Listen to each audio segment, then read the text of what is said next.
Jean heaved another weary sigh. Tucking a strand of shiny black hair behind her ear, she frowned at the teetering tower of Christmas cards waiting to be signed. What was the point?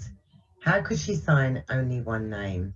A couple required two people, and she was just one. The legal separation from Don had left her feeling vacant and incomplete. Maybe she would skip the cards this year and the holiday decorating. Truthfully, even a tree felt more than she could manage. She'd cancelled out the caroling party and the church nativity pageant. Christmas was to be shared, and she had no one to share it with. The doorbell's insistent ring startled her. Paddling to the door in her thick socks, Jean cracked it open against the frigid December night. She peered into the empty darkness of the porch. Instead of a friendly face, something she could use about now, she found only a jaunty green gift bag perched on the railings. From who, she wondered, and why? Under the bright kitchen light, she pulled out a handful of shredded gold tinsel, feeling for a gift. Instead, her fingers plucked an envelope from the bottom. Tucked inside was a typed letter. It was a story. The little boy was new to the Denmark orphanage, and Christmas was drawing near, Jean read. Already caught up in the tale, she settled into the kitchen chair. From the other children, he heard tales of a wondrous tree that would appear in the halls on Christmas Eve, and of the scores of candles that would light its branches. He heard stories of the mysterious benefactor who made it possible each year. The little boy's eyes opened wide at the mere thought of all that splendor. The only Christmas tree he'd ever seen was through the fogged windows of other people's homes. There's even more, the children insisted. More? Oh, yes. Instead of the orphanage's regular fare of gruel, they would be served fragrant stew and crusty hot bread that special night. Last and best of all, the little boy learnt each of them would receive a holiday treat. He would join the line of children to get his very own. Jean turned the page. Instead of a continuation, she was startled to read, "Everyone needs to celebrate Christmas, wouldn't you agree? Watch for part two." She refolded the paper while a faint smile teased the corner of her mouth. The next day was so busy that Jean forgot all about the story. That evening she rushed home from work. If she hurried, she'd probably have time to decorate the mantel. She pulled out the box of garland, only to drop it when the doorbell rang. Opening the door, she found herself looking at a red gift bag. She reached for it eagerly and pulled out a piece of paper. "To get his very own orange," Jean read. An orange. An orange of his very own. Yes, the others assured him. There would be one apiece. The boy closed his eyes against the wonder of it all. A tree, candles, a filling meal, and an orange of his own. He knew the smell, tangy sweet, but only the smell. He had sniffed oranges at the merchant stores in the marketplace. Once he'd even dared to rub a single finger over the brilliant popped skin. He fancied for days that his hands still smelled of orange, but to taste one, to eat one, heaven. The story ended abruptly, but Jean didn't mind. She knew more would follow. The next evening, Jean waited anxiously for the sound of the doorbell. She wasn't disappointed. This time, the embossed gold bag was heavier than the other ones before. She tore into the envelope resting on top of the tissue paper. Christmas Eve was all the children had been promised. The piney scent of fir competed with the aroma of lamb stew and homey yeast bread. Scores of candles diffused the room with golden halos. The boy watched in amazement as child, in turn, eagerly claimed an orange and politely said thank you. The line moved quickly and he found himself in front of the towering tree and an equally imposing headmaster. "Too bad, young man, too bad. But the count was before you arrived. It seems there are no more oranges. Next year. Yes, next year you will receive an orange." Brokenheartedly, the orphan raised up the stairs, empty-handed to bury both his face and his tears beneath the pillow. Wait, this wasn't how she wanted the story to go. Jean felt the boy's pain and his loneliness. The boy felt a tap on his back. He tried to still his sobs. The tap became more insistent until, at last, he pulled his head from under the pillow. He smelled it before he saw it. A cloth napkin rested on the mattress.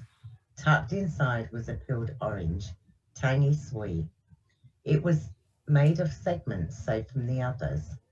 A slice donated from each child. Together they added to make a whole, complete fruit. An orange of his own. Jean swiped at the tears trickling down her cheek. From the bottom of the gift bag, she pulled out an orange, a foil-covered chocolate orange, already separated into segments. And for the first time in weeks, she smiled, really smiled. She set about making copies of the story, wrapping individual slices of chocolate orange. There was Mr. Potter across the street, spending his first Christmas alone in 58 years. There was Melanie down the block, facing her second round of radiation. Her running partner, Jan, single parenting a difficult teen. Lonely Mr. Bradford losing his eyesight. And Sue, sole caregiver for an aging mother. A piece from her might make one whole. To all our federal workers, thank you for showing some love and having a big impact. Happy holidays.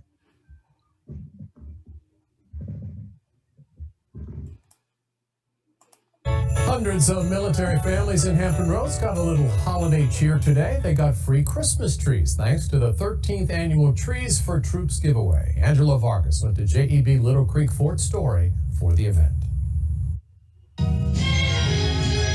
Picking out a fresh Christmas tree. Anna, did you pick a tree? Yeah. And taking it home brings a sense of normalcy for military families during the COVID-19 pandemic. It seems like it's extra special to us. You know, we won't be spending time with family this year. So it means a lot to have something nice that we can kind of do together and stay home. Due to COVID-19, families had to make reservations to pick a tree for this year's Jeb Little Creek Fort Story's 13th annual Trees for Troops event. It wasn't until I joined the military and found out about the Trees for Troops program that I was able to get a real Christmas tree. The new health safety measures didn't stop Navy sailor Julian Lopez from picking a tree for his family. It's definitely worth it. You know, to see it in my kids' eyes that they get to grow up with something that I wasn't able to is just a really awesome thing. The Trees for Troops is a national program providing deployed military service members and their families like Lopez. In my cargo pocket, I actually keep a small little shape of Texas here so that I can always show people where I'm from. A chance to feel at home by donating Christmas trees. Thank you to everybody who participated in the Trees for Troops program, who were able to provide this for the service members like us. You don't know how much it means to us, especially in this COVID environment, to be able to end on something so positive. In Virginia Beach, Angelo Vargas. Thank you so much. Thank you. Merry Christmas. 13 News Now.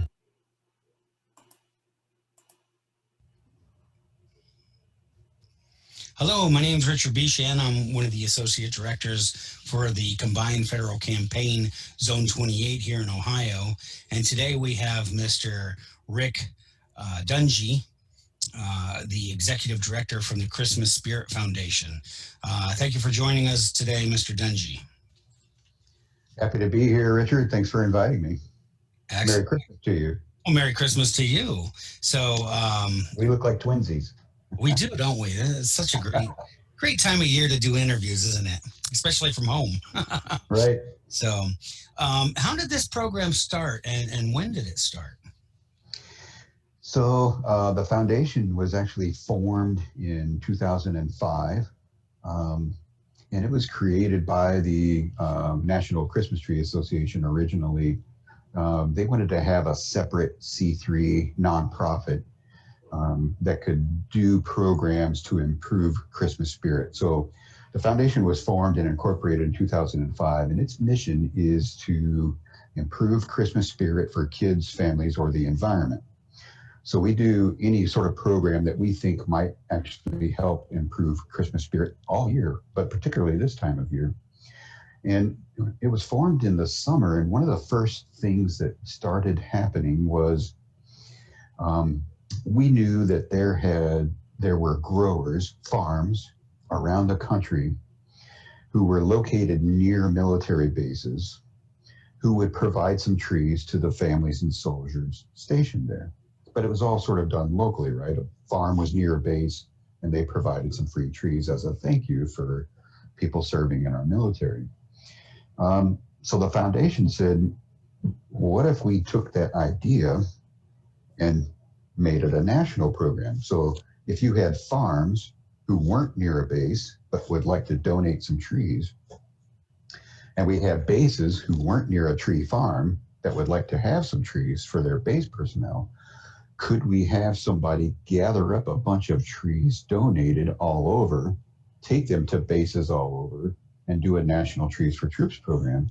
And we happened to get contacted by FedEx around the same time, and they said, well, we like your mission. Is there any way that we could partner and work together? And we said, well, we have this sort of crazy idea, and we explained it to them, and they said, that's not a crazy idea at all. We can make that happen. So that first year in 2005, we partnered with FedEx, and it was sort of small. It was sort of just done very quickly in a couple of months period. We had, I think, 4,800 total trees donated that first year, and we only went to 5 different bases that we were able to contact. But it was so well received, and it got some attention. Next year, we had more farms say, I'd like to donate some trees too. And we had more bases contact us and say, well, we'd like some trees too. And it just sort of grew from there. And now we're in our 16th consecutive year of running the program. And we have now delivered just a little over 260,000 total free Christmas trees to military families in 16 years. That's incredible. Great numbers for our military folks out there. So now my next question, you kind of spoiled it for me, but I'll ask it anyway. Who do you support, and what other programs do you offer throughout the year? So this particular program, it's important to note that we deliver trees to all 5 branches of the military, and also some guard units and some reserve stations. So it's not aimed at just one particular branch. And it's kind of interesting how it works. So one of the key questions we get is, how do you decide where the trees go? And mainly we don't. The branches of the military in different ways tell us these are the places we would like to have trees sent. And sometimes we say, well, can we do to this base instead of that base, just based on the logistics? So we support all the branches of the military. And then the other key question that we get with this particular program is, once a tree is at a base, how do you decide who specifically gets one of those trees? So like we might deliver, and it varies. At some bases, we only deliver 20 trees. At some of the smaller, like Coast Guard stations. And then I know that there's 1 or 2 that get 1,000 trees. Like Camp Pendleton in California, it's a great big huge Marine camp. We delivered 1,000 trees to there. Wow. So it varies from like 20 up to 1,000. Once the trees are at the base, and I use the term base sort of generically, right? The individual base decides how they want to distribute the trees once they arrive. So we don't have any say over which specific individuals end up with a tree. And it sort of varies. At some bases, they simply they put them out and say, line up at such a time, first come, first get, right? It's open to anybody stationed there. At some bases, they designate, so they'll do like a staggered time. I know at some bases, they'll say all the E1 to E5, you can come get a tree between this time and this time, and then so on and so forth. At some, they just do a drawing. So it's a random drawing decides who gets a tree. And I know at some bases they will determine specifically which families to get one. And I think that's based on deployments and need and that sort of thing. So that's a long-winded answer to the question, how do you decide who gets a tree? The answer is we don't. Each individual base decides how they want to distribute the trees. So, and then the other part of your question, the other programs, we have done other programs as well throughout the 16 years that we've been in existence. And I know one of the things the trustees are really working towards is trying to do a scholarship program related to tree farming. So if a student, whether they're an ag student or an ag economic student or a botany or whatever, go to a farm and actually learn how to farm trees. And we're thinking about calling it Trees for the Future Scholarship, because the thing about trees is it takes a long time for them to grow, right? They're a crop like any other, except that you don't get an annual harvest. You got to wait a number of years before they're at the size that people want to buy. And so it's a little different kind of farming, but so we're thinking about developing a scholarship program. And then, you know, the other thing is we want to do some Christmas in July, Christmas spirit in July. So really, as long as we're improving people's Christmas spirit, whatever that means to them, we want to do programs that help achieve that goal. That's excellent. You guys have some great imaginative programs going on out there. And, you know, I really hope that we can reach out and get some donations to go your way. But first, let's talk about how has this year been different for your organization? Yeah, we've had some interesting challenges, not surprisingly, right? Lots of things have been a challenge this year. So it's sort of interesting. One of the other key questions I get is, if you have this program where you deliver trees for 2 weeks in late November, early December, what do you do the other 50 weeks of the year? Right?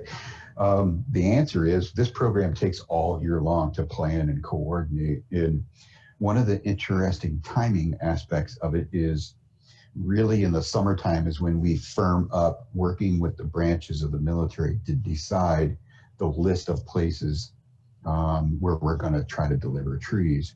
That really has to be done by the end of August. So starting in May through 2 or 3 months in the summertime, that's when we're working on our delivery schedule and the locations where we're going to take trees. And this past summer, I got to be honest, I'm normally a very optimistic person. I'm normally we'll figure it out. It'll happen. It'll all come together kind of a person, right? And I have to admit to you, I had a moment of a little less optimism this summer. I really wasn't sure that the bases were even going to be able to receive trees. I mean, you know, think back to the summer. I had no idea what December was going to be like, and nobody did. But as we started calling the bases, they were committed to the program, and they said, you know what, if you guys can figure out how to get us trees, we'll figure out how to get them distributed. We might have to follow some different procedures and protocols. We might have to spread out more. We might have to do things differently, but we will make sure our families get a tree if you're able to get them here. And so we started talking to the farms and said, are you going to be able to get the people together to gather the trees, put the tags on them, and load them onto the FedEx truck? And they were as committed as the bases were. They said, no, we'll figure it out. If you're gonna come pick up the trees, we'll figure out how to gather them together and get tags on them and get them out there. So as we started to get that feedback from the farms and the bases and also FedEx, that commitment reinvigorated my optimism, and we forged ahead. And so it was like I said, some of the bases had to make some adjustments. A lot of them went to drive-through only. So families didn't even get out of their car. They lined up in their cars. They strapped a tree on top and sent them on their way home.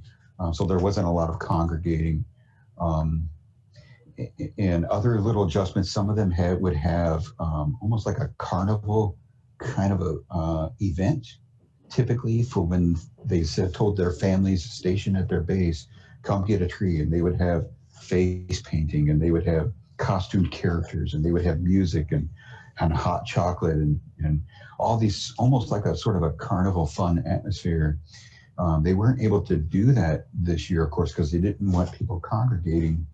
But some of them had enough space that they could spread out. Some of them did staggered times. So they told 10 people between this time can come get a tree. And then the next hour, another 10 people can come get a tree. So we worked with the bases on thinking of new ways to hand out the trees, to follow the protocols that were in place this year. But honestly, I'm happy we were still able to do it. And it was like I said, the commitment of the people involved was so strong that we just figured out a way to make sure that it still happened this year. That's excellent. And, you know, you made a lot of children and I'm sure moms and dads very excited this year because it is a struggle. It's been a struggle. So, but lastly, we'd like to know how the CFC donor base can help this year. Well, like I said, the planning for this this particular program takes all year long, and we're still trying to develop a couple new programs for 2021. And the CFC contributions that we get, that's a big chunk of our fundraising and the money that we have to do these kinds of programs to improve Christmas spirit. And as you do budgeting, you know, if you're familiar with nonprofits, you know, budgeting is the hardest thing, because if you don't know where your funding is coming from. Now, you know, this program, we do also have some sponsors, some corporate sponsors that help pay for some of the aspects of the program. But the CFC contributions are a key part of that, because that's a big chunk of known contributions that we're going to get. And if we can increase that, that helps us increase our programming.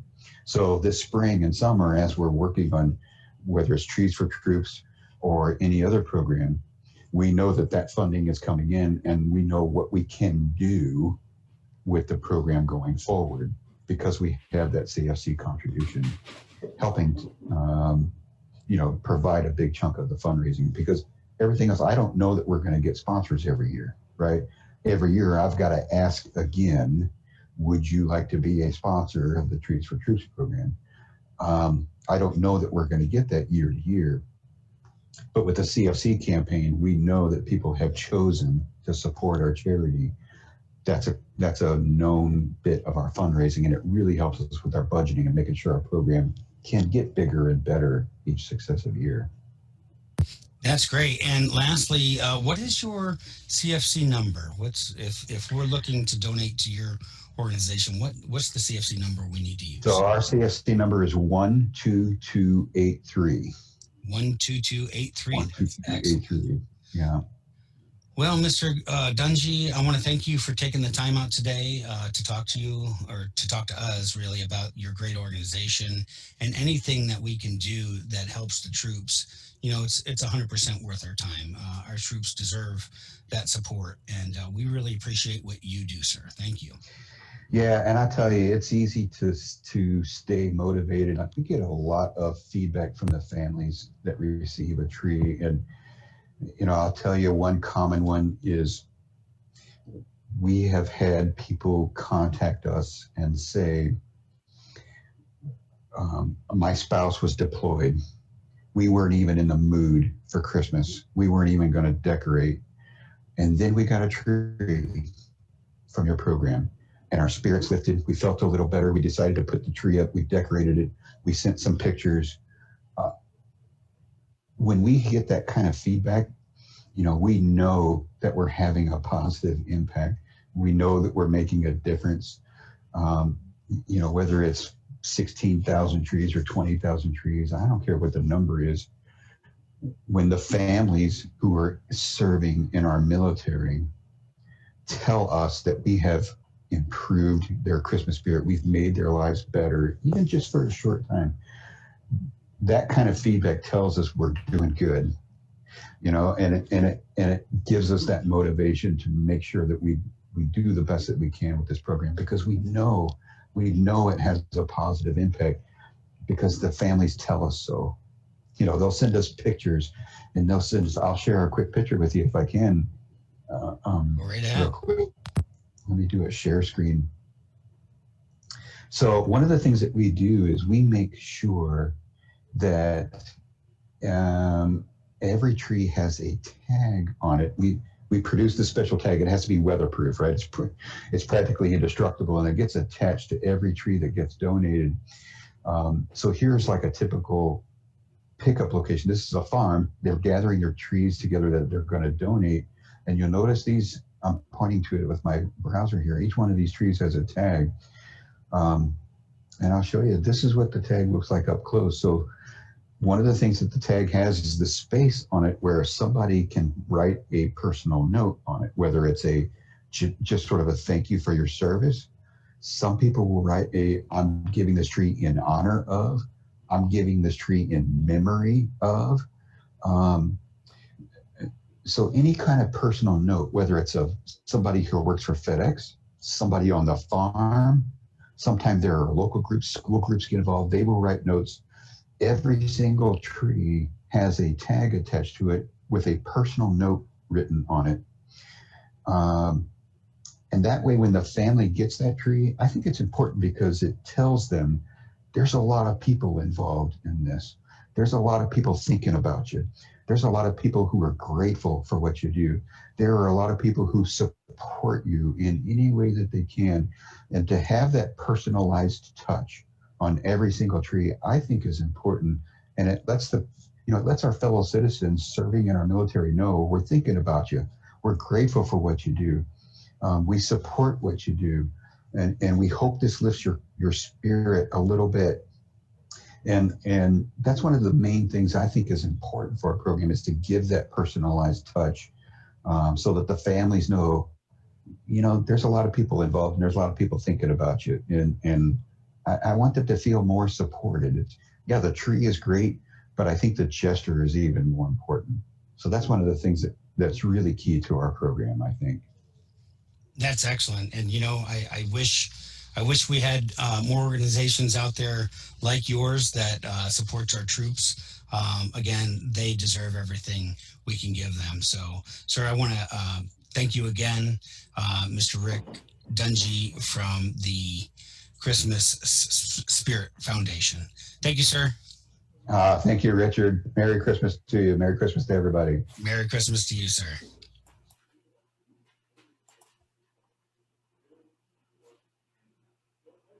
Hi everyone, my name is Jacqueline Hernandez, Associate Director from the Sunshine Zone, and today I will be reading "'Twas the Night Before Christmas" by Clement Clark Moore. 'Twas the night before Christmas, when all through the house not a creature was stirring, not even a mouse. The stockings were hung by the chimney with care, in hopes that St. Nicholas soon will be there. The children were nestled all snug in their beds, while visions of sugar plums danced in their heads. And Mamma in her kerchief, and I in my cap, had just settled our brains for a long winter's nap. When out on the lawn there arose such a clatter, I sprang from the bed to see what was the matter. Away to the window I flew like a flash, tore open the shutters, and threw up the sash. The moon on the breast of the new fallen snow gave the luster of midday to the objects below. When what to my wondering eyes should appear, but a miniature sleigh and 8 tiny reindeer, with a little old driver so lively and quick, I knew in a moment it must be Saint Nick. More rapid than eagles, his coursers they came, and he whistled and shouted and called them by name. Now Dasher, now Dancer, now Prancer and Vixen, on Comet, on Cupid, on Donder and Blitzen, to the top of the porch, to the top of the wall. Now dash away, dash away, dash away all. As dry leaves that before the wild hurricane fly, when they meet with an obstacle, mount to the sky. So up to the housetop the coursers they flew, with a sleigh full of toys, and St. Nicholas too.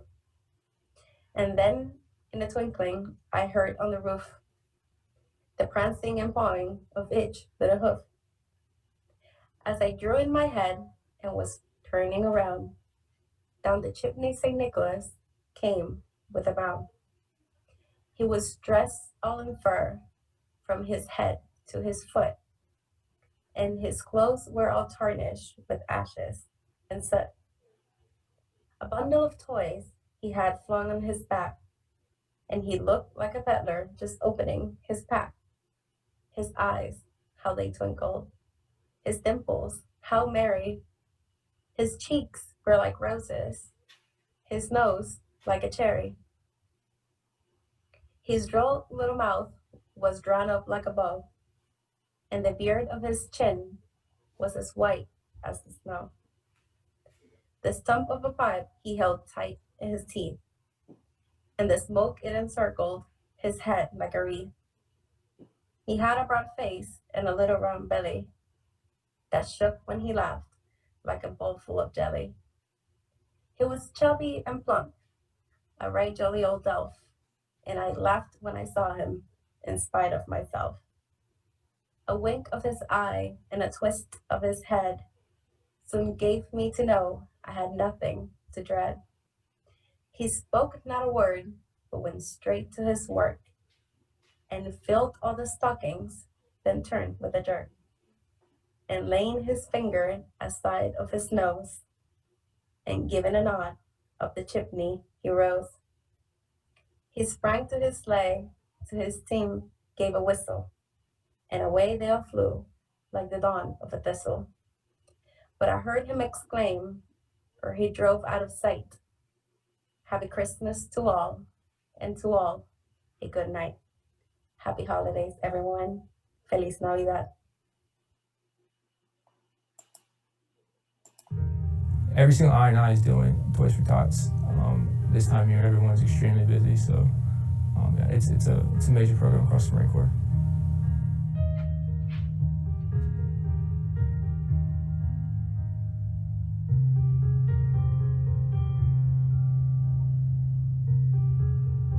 And Toys for Tots is not their main job. I mean, the supply chief and the admin chief, they're doing those things daily too.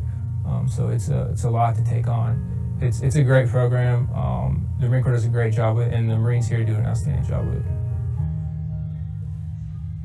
Just last year alone, we distributed 75,000 toys to over 14,000 children in the local community. So Charleston, it's a very robust program.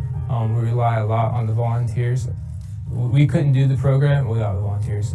They're there, they're distributing boxes, they're helping us pack the toys, give them to the kids, they're making phone calls every day.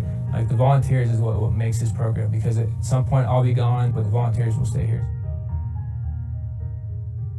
This year's a little different because of the COVID. We've had to tighten some of the restrictions, and we're not able to do as many as events and stuff that we used to do and have that, interaction with the community. It's a very rewarding program. The best part is, at the end, what we're doing right now is giving out the toys. So when the parents come pick it up, it's very, gives you a satisfaction of you're doing something that's important. Especially in the COVID, I think this is where the kids really need toys, like during this time. And so the community's been awesome. We've actually received a lot more donations than what we thought, just because of time. So yeah, it's been great. It's really just about making sure that every child in the community, receives a toy for Christmas. So that's kind of the big thing. We don't want a child not to have a toy.